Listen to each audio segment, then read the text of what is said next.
Mestre Jesus, querido amigo de todos os instantes, nos proteja, nos guarde, para que possamos, assim, carregar em nós a serenidade, a solidariedade, a fraternidade.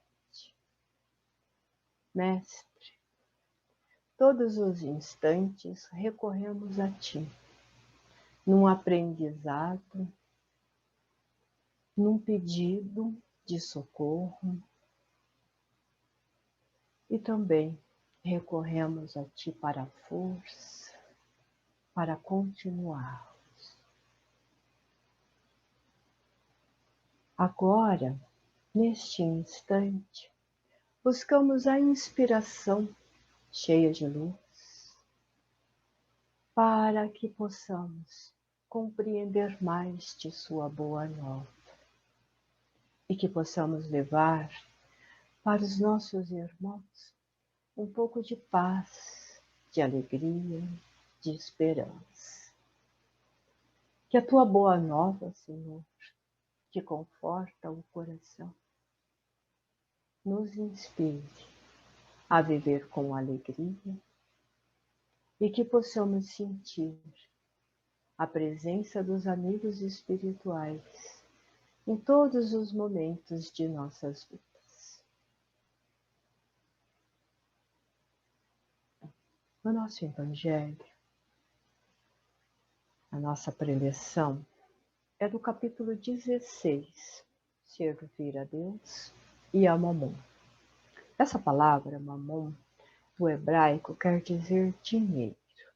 E ele começa esse evangelho assim: nenhum servo ou pessoa pode servir a dois senhores, porque ou há de aborrecer um e amar o outro, ou há de entregar-se a um e não fazer caso do outro. Não podemos servir a Deus e às riquezas. Essa passagem está no Evangelho segundo Lucas, capítulo 16, versículo 13. Este evangelho conta a história de um moço rico que vai procurar Jesus e tem um diálogo muito interessante com ele. Um diálogo que nos cala profundamente hoje. Ele começa assim: Jesus, sei que é bom mestre. E ele pergunta: que boas obras devo fazer para alcançar a vida eterna? Este moço mostra que a vida eterna é uma preocupação de todos os tempos. Algumas vezes encontramos pessoas ou amigos, confrades ou outros credos que acreditam que naqueles tempos de Jesus, os seres encarnados não tinham as suas mentes voltadas para a verdadeira vida, a vida espiritual. Mas esta passagem nos mostra que eles tinham sim, e nos traz um interessante capítulo no missionato de Jesus, que responde primeiro fazendo uma correção ao moço. Por que perguntas o que é bom? Bom, somente Deus o é.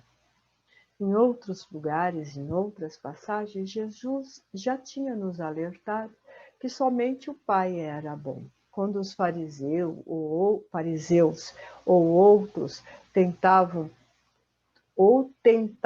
dizendo assim: és bom mestre, ele dizia: eu não sou bom, bom é o Pai, perfeito é o Pai. Se quer ser perfeito, faça como o Pai. Então nós já aprendemos nessa passagem que somos discípulos do Evangelho de Jesus. Nós somos aprendizes, nós estamos a caminho, experimentando a vida na carne, para desenvolver as nossas habilidades e exercê-la com amor. Mas nós sabemos que estamos longe do amor. E para alcançar o amor, precisamos subir lentamente os degraus da evolução. Nós passamos pela aceitação da vida no tempo físico e espiritual. Quando nós compreendemos, quando nós aceitamos que estamos encarnados, que passamos por provas, que passamos por expiações, que já existimos antes, que existimos agora, que vamos existir no futuro, que a vida não termina com a morte do corpo físico, nós começamos a compreender melhor a espiritualidade, os ensinos de Jesus. Então, nós recebemos essas duas asas, a vida física e a experimental, e a espiritual, para voarmos em sabedoria. Mas nós divagamos e permanecemos nesse patamar. Por quê? Porque nós amamos os prazeres e facilidades da vida material. Nós demoramos na vida material. Por isso que muitas vezes nós falamos assim, somos alunos repetentes. Então, nós já temos consciências que já passamos por essa lição e não fizemos bem feito. E precisamos refazê-la. Mas nós gostamos da vida material, principalmente quando nós escolhemos as riquezas como experimento. Lógico que quando nós pedimos uma vida encarnada com destaque, com muitas riquezas materiais, o nosso intuito é desabrocharem as virtudes. Mas nem sempre nós caminhamos para o caminho das virtudes. Quase sempre nós desviamos para o egoísmo e para a avareza. E Jesus, ele recomenda ao moço seguir os mandamentos. E ele pergunta, o moço pergunta, quais mandamentos? Porque nós também perguntamos. Sempre que nós estamos na vida encarnada e que a nossa consciência está avisando que nós não estamos exatamente corretos, nós perguntamos quais são os verdadeiros mandamentos. E Jesus traz um sublime ensinamento aqui, porque ele não se refere ao primeiro mandamento, que é amar a Deus sobre todas as coisas, mas pelos que dá alicerce moral para amar a Deus e sustentação para a vida social ou encarnada. Como ele começa? Não matar, não roubar, não adulterar, não mentir, nem para si e nem para outrem. Honrar pai e mãe e amar o próximo como a si mesmo. Fazendo todas essas coisas, estamos cuidando da vida eterna. E estamos cuidando, e estamos com o nosso coração na vida eterna. Nós descobrimos a importância de amar a Deus. Nós já temos consciência da bondade e da vida moral. Assim como o moço que diz assim, mas eu faço isso desde a minha mocidade. E nós também fazemos isso desde a nossa mocidade. E o moço faz uma pergunta. O que falta ainda? O que falta ainda? Eu cumpro todos os mandamentos. O que falta ainda para a vida eterna? Para a vida verdadeira?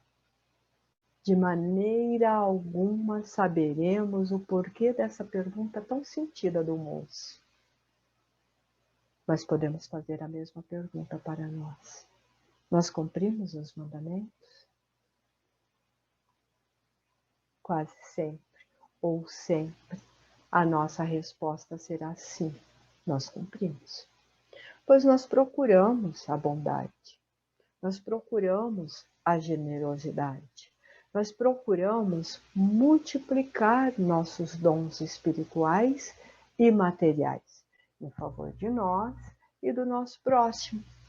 Sabemos perfeitamente que não podemos roubar, que não podemos matar ou mentir, ou adulterar, nem causar dissabores para os nossos pais, principalmente se eles dependem de nós. Nós procuramos assistir à velhice, às crianças, os desamparados. Usamos os nossos recursos materiais em favor da sociedade.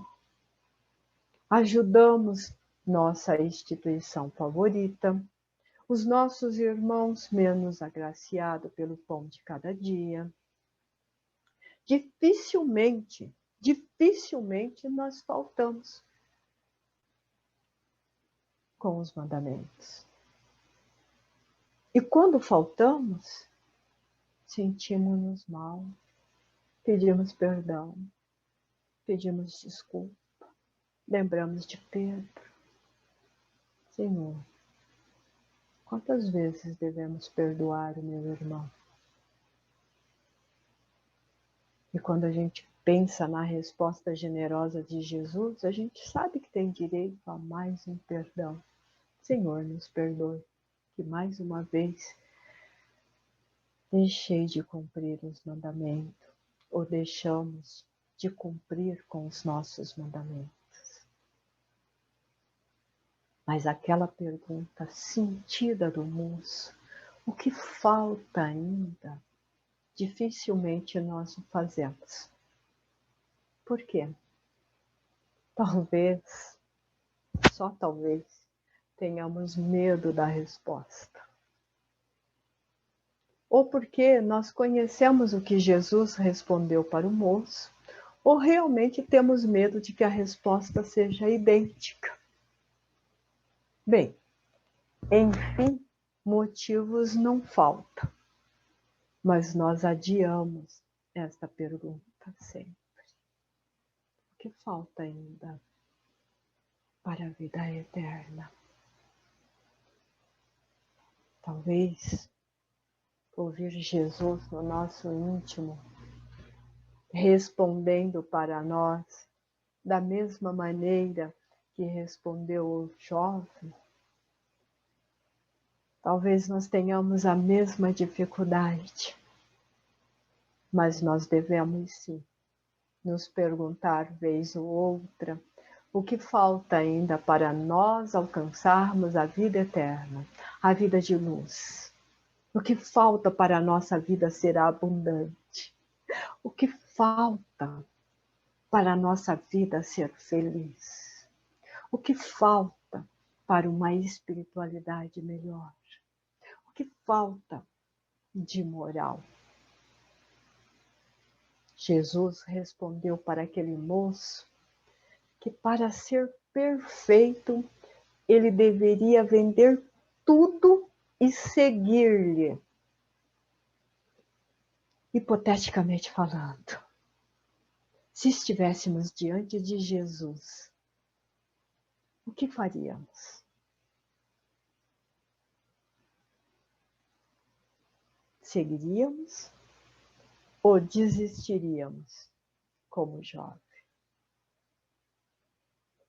No livro Primícias do Reino, o espírito Amélia Rodrigues, o médium Edivaldo Pereira Franco, conta de uma forma poética esta passagem, chama O Mancebo Rico. Vale a pena ler, para nos colocarmos no lugar deste jovem, que teve a oportunidade de ganhar a vida eterna enquanto caminhava encarnado com Jesus.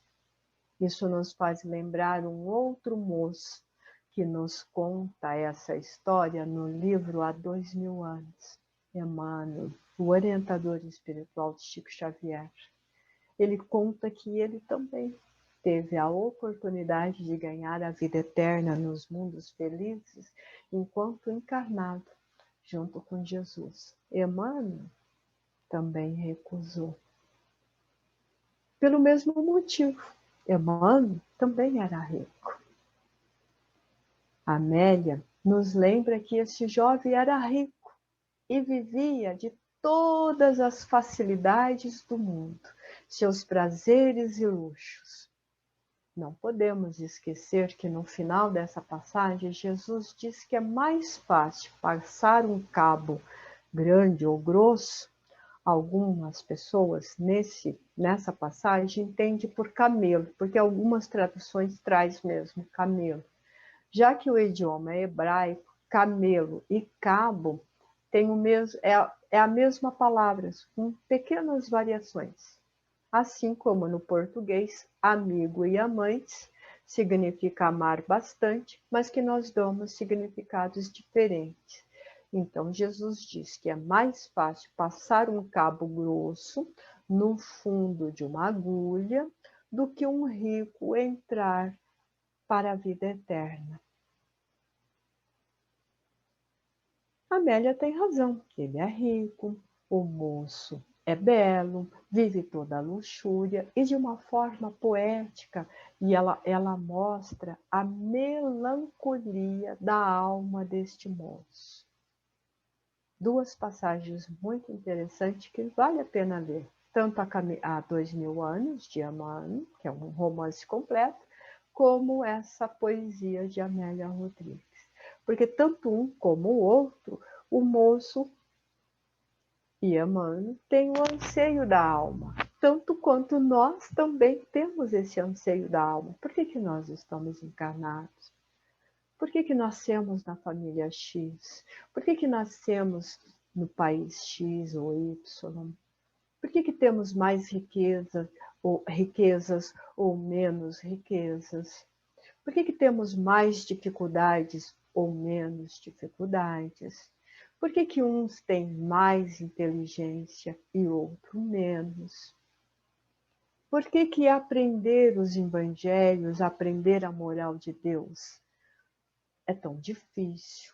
Por que o caminho da espiritualidade é tão estreito? Por que nos obriga a tanto sacrifício? É destes anseios que a Amélia fala, que ela mostra. Ela mostra que o moço tem esperança no futuro. Ela tem essa doce esperança de não sofrer depois da vida encarnada. E nós também carregamos essa esperança de não sofrer após a vida encarnada. Nós sabemos, hoje, nós sabemos que há vida após a morte do corpo físico. Hoje nós já sabemos que a morte em realidade não existe. Hoje nós já sabemos, não é que nós cremos, nós sabemos que existimos antes, agora e depois. E nós ansiamos fazer certo para ter uma vida melhor, para não ter sofrimento, porque nós temos medo do sofrimento, porque nós já sofremos agora e não queremos sofrer depois. Por isso que a Amélia mostra esse diálogo de uma forma colorida, rico de detalhes, amplos, e nos dá uma infinita vontade de não errar, de fazer tudo certinho, de despertar para a vida eterna nos braços do Divino Amigo. Quem de nós não deseja isto? Desencarnar nos braços do Divino Amigo. O moço, nessa história, afasta-se triste de Jesus, porque deixar os prazeres da vida encarnada é difícil. Nós sabemos que é difícil, acabei de falar o quanto é difícil. Mas nós estamos na bendita oportunidade da vida encarnada para alcançar a espiritualidade. E a espiritualidade nos convida a uma consciência da vida imortal. Nos dá a asa física e a asa espiritual para que possamos ganhar sabedoria. Para que possamos ter uma vida cheia de abundância. Escolher a bondade de Deus, cumprir os mandamentos, para amar a Deus sobre todas as coisas, para colocar o nosso coração, os nossos tesouros na espiritualidade. Jesus nos recomenda isso, aonde colocais o vosso coração, aí estará os vossos tesouros. Que possamos ter esses tesouros ricos das gemas, dos diamantes, das esmeraldas, das pérolas, da vida abundante, da espiritualidade.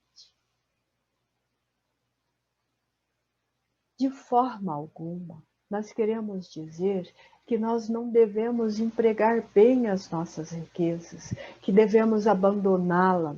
A fortuna é providencial e útil à vida material.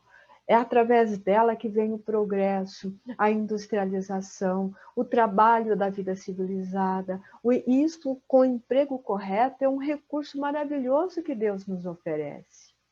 É o egoísmo, a avareza, a luxúria, a glutonaria, todos esses excessos é que nos levam a assassinato, mentiras, roubos, corrupções, adultérios, que contaminam o nosso corpo, o nosso espírito e impedem o nosso progresso moral, causando sofrimento no futuro.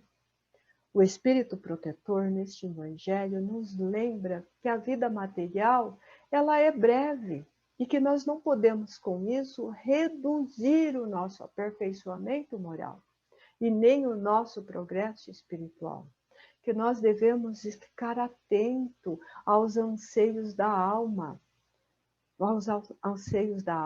e não somente a do corpo, aos desvarios do corpo. A vida espiritual é perene e eterna. E nós nos preparamos para vivê-la, adornando o nosso espírito. E quanto mais nós adornamos o nosso espírito, mais preparado nós estamos para responder à pergunta silenciosa de Jesus. Para seres perfeito, renuncia-te e segue-me. Estamos prontos?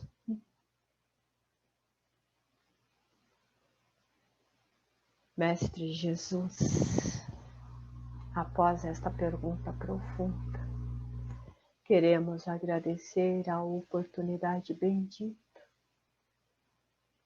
de aprender contigo que a nossa vida deve ser rica, abundante, tanto na vida material como na espiritual. Que devemos adornar o nosso espírito dos tesouros espirituais, a bondade, a generosidade, a solidariedade, a fraternidade. Que nesses instantes finais, Senhor, possamos emitir os nossos pensamentos de gratidão a todos os nossos irmãos, entrando em todos os lares, levando a sua paz, a sua esperança, a sua fraternidade, para que a vida abundante possa reinar na terra, como nos reinos dos céus, cheio de paz, cheio de progresso, cheio de esperança. Nós te agradecemos imensamente, Senhor, pela oportunidade de buscar a vida espiritual, enriquecer os nossos corações, enriquecer o nosso espírito com os seus tesouros. Esteja conosco, nos abençoe, hoje e sempre.